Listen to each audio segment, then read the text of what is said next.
Daniel Vorcaro, dono do Banco Master, esteve no Palácio do Planalto ao menos 4 vezes em 2023 e 2024. O Planalto não informa com quem Vorcaro se reuniu. Em uma das reuniões, Vorcaro estava acompanhado do ex-ministro da Fazenda, Guido Mantega, que foi ministro de Lula e Dilma. Ele se reuniu ao menos 5 vezes com o chefe do gabinete pessoal da presidência em 2024. O cargo é ocupado por Marco Aurélio Santana Ribeiro, conhecido como Marcola. Nós vamos saber mais sobre esse assunto com a nossa repórter lá de Brasília, Sara Pérez, que já está aqui conosco no telão hoje. Sara, saudades, boa tarde, seja muito bem-vinda ao JDO segunda edição. Boa tarde, Geise. Boa tarde a todos que nos acompanham e saudades também aí de toda a turma e de todos os nossos telespectadores. Mas é isso mesmo, Lula e Vorcaro teriam se reunido então, de forma extraoficial, que é como a gente chama aí, de agendas que não são incluídas de forma pública, de acesso público aí. Eles teriam se encontrado entre dezembro de 2023 e dezembro de 2024, sendo que o principal encontro aí levantado é o de 4 de dezembro de 2024. Nessa reunião, além de Lula, estiveram presentes outros integrantes do alto escalão, sendo eles o Alexandre Silveira, que é o ministro de Minas e Energia de Lula, também estava aí o Marcola, como você citou, e o Mantega, que é ex-ministro tanto de Lula quanto de Dilma Rousseff. Além deles, também estava o Gabriel Galípolo, que à época era indicado de Lula ao Banco Central.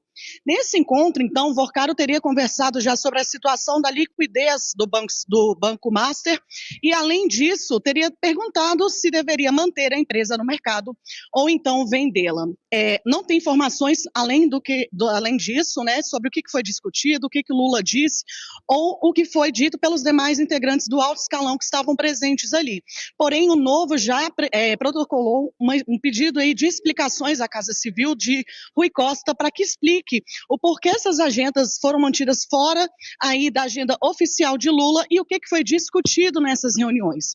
Vale destacar que o Mantega ali também já esteve reunido com Vorcaro pelo menos 5 vezes. As investigações sobre o Banco Master já estavam sendo iniciadas para identificar essas fraudes quando todas essas reuniões com Lula e demais integrantes do alto escalão ali aconteceu. Geise, a gente continua aqui então apurando todas essas informações e qualquer coisa te aciono por aí. Muito obrigada, Sara Pérez, pelas suas informações aqui no nosso Jornal da Oeste. Até a próxima. Claro que para reverberar esses os principais fatos do dia, nós contamos sempre com o nosso excelente time de analistas políticos do dia. Então vamos dar boa tarde ao nosso time de hoje, que já está aqui conosco no telão. Começamos sempre pelas damas. Doutora Kátia Magalhães conosco. Doutora Kátia, boa tarde, seja muito bem-vinda. Boa tarde, Geise, Serrão, nossos espectadores, sempre na luta pelas nossas liberdades, agora para que não sejam tolhidas em grau master. Boa, doutora, boa, conosco também o nosso grande mestre Jorge Serrão. Serrão, boa tarde, seja muito bem-vindo. Saudações, Kátia Magalhães, saudações poderosíssimas, Geisiane. O governo nos deve mais ter explicações sobre esses encontros de Lula com o banqueiro que quebrou e quase quebrou o sistema financeiro inteiro. Isso é isso, boa, Serrão. Doutora Kátia, começo então pela senhora. A gente tem aí, ontem nós já havíamos noticiado aqui esse encontro com o Guido Mantega, lá atrás, Petrolão, para você ver que as peças estão todas retornando ao jogo político, portanto, o Alckmin tinha razão, todos voltaram à cena do crime, impressionante como o vice-presidente tem razão nesse aspecto. E agora a gente tem aí essa informação de várias visitas que aconteceram durante os anos de 2023 e 2024, ali, reuniões entre Lula e Daniel Vorcaro. Pois é, Geise, as peças desse tabuleiro de promiscuidade, elas vão se reencaixando. Nós vimos Mantega, aquele economista incompetente que praticamente quebrou o país e que depois de deixar o governo foi para a iniciativa privada, ou melhor, tentou ir para a iniciativa privada, mas ninguém quis, de tão incompetente. Ainda assim, Mantega foi recomendado por Jacques Wagner para prestar consultoria ao Master a honorários módicos de R$1 milhão. né? Então, já vemos um enturmamento, Manteiga, Worcário, PT. E agora está mais que escancarado que a presidência da República, que o Planalto de Lula, esse mesmo que voltou sim à cena do crime e voltou com Alckmin, voltou com tudo, com o Supremo, com tudo, como já previa lá atrás o ex-senador Romero Jucá. Nós vemos esse Planalto aí metido nessas tenebrosas transações, né?